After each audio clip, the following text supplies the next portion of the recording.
नमस्कार चाळीसगावकर.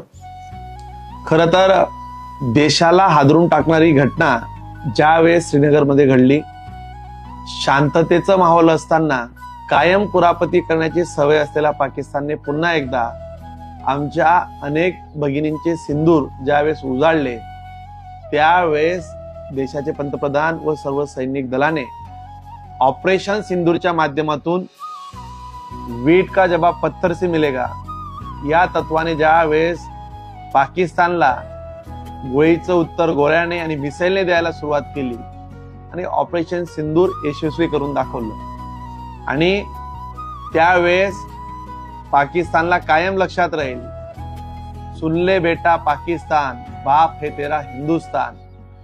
कधीही बापाला डिवचण्याचा प्रयत्न कधीही पाकिस्तानने करू नये हे सर्व सैन्य दलाने या माध्यमातून दाखवून दिले.